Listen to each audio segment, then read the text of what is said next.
Good morning. I'm Harley Schlanger from the LaRouche Organization with your daily video update for July 4th, 2022. Let me begin by saying happy birthday, America. It was 246 years ago that the Declaration of Independence was drafted and accepted by the delegates to the convention that declared America independent from the British monarchy and the cartels, the financial and tyrannical interests that were trying to keep the United States divided into colonies and under the rule of the British Crown. Now, in honor of this event, the Schiller Institute had a conference yesterday featuring Helga Zepp-LaRouche and Senate candidate Diane, who's running against Chuck Schumer in New York State.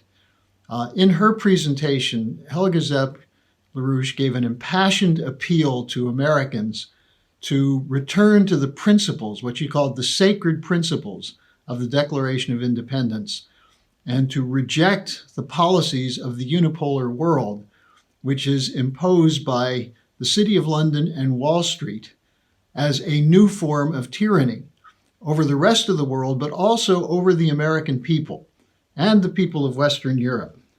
So while we celebrate these principles today, keep in mind that our political leaders in both parties have strayed far from those sacred principles that were bequeathed to us by our founding fathers in those meetings in Philadelphia, Pennsylvania. Today, we have global NATO. We have the institution of such organizations as the World Trade Organization, the climate conferences, and so on, that represent the interests not of the sovereign nations of the world and not of the citizens of the United States as sovereign over our own country, but as representatives who act in the interests of those cartels, whether they're financial cartels, banks, insurance companies, hedge funds, or other cartels that are all integrated with the banks, such as the grain cartel, the raw material cartels, oil cartels, big pharma, and so on. So to declare independence from them is what is necessary today. Now, these cartels support what? The idea of the special relationship, that the United States and the British are the dominant force in directing the NATO war against Russia. And what we're seeing is the policies of the political leaders go against what the American people are actually concerned about. Most polls that are taken show that the major concern of people is the economy and inflation. And yet, what do we hear from the politicians? The fight among most people in this divide and conquer identity politics is over abortion, over gun rights, over the January 6th Commission. In the meantime, we're all being destroyed by an out-of-control inflation. Now, neither party is addressing it. The Democrats, starting with Biden, blame it on Putin, which is absurd. The inflationary tendency was already moving before anything happened with Ukraine. And the Republicans blame it on Biden's spending. Well, the fact is that the largest spenders of a deficit before Biden included Bush Jr., who was a Republican, Obama, who for all intents and purposes was a Bushman, and Donald Trump. And the reason for that was the systemic policy of bailing out speculators, of making cheap credit available for speculation while starving credit to physical production. As a result, the physical economy has collapsed while the monetary and financial aggregates have skyrocketed. And in order to prevent debt collapse, the Federal Reserve, which represents as part of the cartel, it's basically run in the interests of these banks.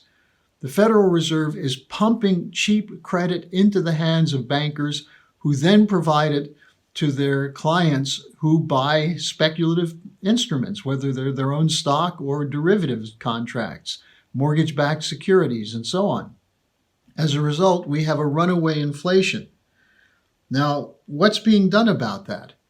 Well, we hear almost nothing from the political leaders. Instead, we're spending billions on a war against Russia, which is actually worsening inflation, not because of Putin. Putin's reacting as a sovereign leader to defend his nation against these cartels. So what I would encourage people to do, and I don't want to be negative today because this is an important day for us to reflect on the great tradition of our nation, which we're in danger of losing. And that's why I would urge you to go to the schillerinstitute.com and listen to the presentations by Helga Zepp-LaRouche, who founded the Schiller Institute on a document, the Declaration of the Rights of Man, which is modeled on the Declaration of Independence. And then also to hear the speech by Diane, in which she talks about how today we can mobilize to bring these principles back into active influence and domination of our political decisions. And most important in that is to put the economy through a bankruptcy reorganization, to take the power away from the cartels and put it back where it's supposed to be, in the hands of the people. So we'll have a link to this event at the bottom of the description page. Again, enjoy your day today, but think about the future and what you can do with us to mobilize to ensure that the future will be better than what we've seen in recent years. Thanks, and see you tomorrow.